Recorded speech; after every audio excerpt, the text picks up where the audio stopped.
আসসালামু আলাইকুম। কেমন আছেন আপনারা সবাই? তো আজকে হচ্ছে আমি চটপটি রান্না করছি। চটপটি রান্না করার জন্য আমি যে উপকরণগুলো এড করব।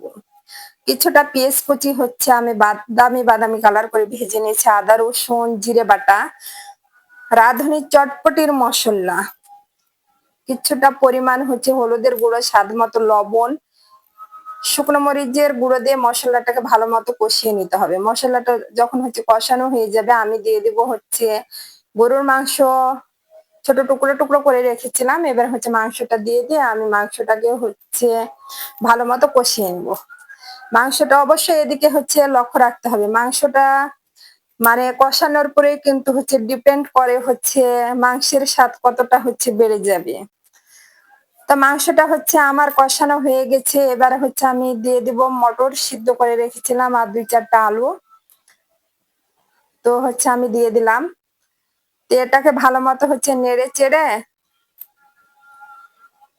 তো এবার তো দেখতে পাবেন হচ্ছে আমার চটপটিটা হয়ে গেছে। চটপটিটা দেখেন কি সুন্দর লাগছে, তাই না? মানে গরুর মাংস দিয়ে চটপটি রান্না করলে তো সেই মজা। আর আমার হাতে রান্না কিন্তু হচ্ছে যারা খেয়েছে তারা সবাই বলে আমার হচ্ছে রান্নাটা নাকি অনেক হচ্ছে সুস্বাদু হয়। শুধু চটপটি না, গরুর মাংস বলেন বা অন্যান্য হচ্ছে রান্না, সব রান্নাই হচ্ছে অনেক বেশি স্বাদ। তো এবার আমি ভেজে নেব ফুচকা।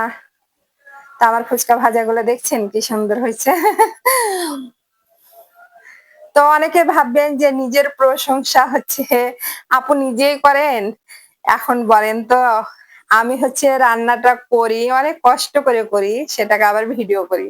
তো নিজের প্রশংসা রান্নার তো নিজেকেই করতে হবে। কারণ হচ্ছে কে কতক্ষণ পরে হচ্ছে আমার রান্নার প্রশংসা করবে ওই আশায় কি বসে থাকলে হয়?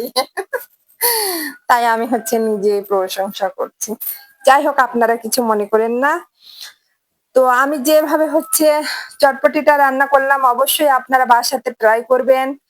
আমি কিভাবে এটা রান্না করলাম। তো পরিবেশনের সময় হচ্ছে আমি কিছুটা হচ্ছে শসা কুচি, কাঁচা মরিচ, পেঁয়াজ, একটু লেবুর রস, ফুচকা এই যে ভেঙে দেব কুচি কুচি করে। তো দেখেন আমি কি সুন্দরভাবে হচ্ছে চটপটিটাকে ডেকোরেশন করছি। এটা তো দেখতেই অনেক দারুণ হয়েছে, তাহলে হচ্ছে এটা মানে খেতে কতই না সুস্বাদু লাগবে। তো দেখতেই তো পাচ্ছেন আমি হচ্ছে অনেক সুন্দরভাবে হচ্ছে মানে হচ্ছে চটপটিটাকে হচ্ছে ডেকোরেশন করছি। তো আপনাদেরকে একটা কথা বলা যাক, আমি হচ্ছে তেঁতুলের হচ্ছে টক বানিয়েছি। হ্যাঁ, তো তেঁতুলের টকটা হচ্ছে আমি কিভাবে হচ্ছে বানালাম। এখানে হচ্ছে আমি চিনি, শুকনো মরিচের গুঁড়ো, লবণ,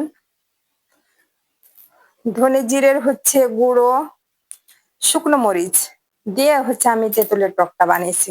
এটা আপনারা ট্রাই করবেন, দেখবেন এই টকটা খেতে হচ্ছে অনেক ভালো লাগে। তো যে যেখান থেকে হচ্ছে আমার ভিডিওটা দেখছেন অবশ্যই বাসাতে এভাবে ট্রাই করবেন চটপটি বানিয়ে খাওয়ার গরুর মাংস দিয়ে। তো দেখেন আমি আবারও বলছি আমার হচ্ছে চটপটির ডেকোরেশনটা অনেক সুন্দর হয়েছে, খেতে এটা অনেক ভালো লাগবে। তো হচ্ছে আপনারা সবাই হচ্ছে ভালো থাকবেন, সুস্থ থাকবেন, সুন্দর থাকবেন এবং হচ্ছে আমার ভিডিওতে একটা লাইক, কমেন্ট, শেয়ার করবেন। কারণ হচ্ছে আমি অনেক কষ্ট করে ভিডিও বানাই, তো আপনারা একটু উৎসাহিত করলে অবশ্যই আমার ভালো লাগবে। তো ধন্যবাদ। আল্লাহ হাফেজ।